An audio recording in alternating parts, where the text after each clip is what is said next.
সামনে পুজো, এখন বায়না তো ধরতেই হবে। তাই বর আর শাশুড়ি মাকে নিয়ে চলে এসেছি এক বিশেষ জায়গায়। মাটন ঘুগনি পরে হবে, আগে যাই বোলপুরের সেই তাঁতির কাছে।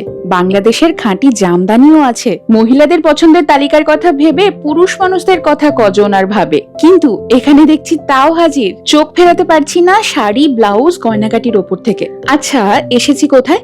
গড়িয়াহাট হিন্দুস্তান পার্কের কনভেনো ব্যাংকুয়েটে, যেখানে 6, 7, 8 সেপ্টেম্বরে হচ্ছে পুজোর আগে এক দারুণ এক্সিবিশন। স্যুট, কুর্তি, পাঞ্জাবি, ঘর সাজাবার জিনিস, ব্যাগ পত্র, বাচ্চাদের জিনিসপত্র, সোপ, ক্যান্ডেল, স্কিন কেয়ার, খাওয়া দাওয়া সবকিছুর সমাহার একই ছাদের তলায়। অগাধ জিনিসপত্রের ভিড়ে নিজেকে হারিয়ে কেনাকাটা করতে করতে ক্লান্ত যখন তোমার সামনে হাজির হবে সুস্বাদু এই খানাপিনা, একটুখানি মজে নিয়ে আবার চলো। ঘরের বাস্তু, সম্পর্ক বা ব্যবসাজনিত কোনো সমস্যার সমাধানও পেয়ে যাবে এই এক্সিবিশনে এলে। কেনাকাটা শেষে গিয়ে হাজির হলাম এক বিশেষ স্টলে। আচ্ছা, মানুষটিকে দেখো তো, চিনতে পারো কিনা?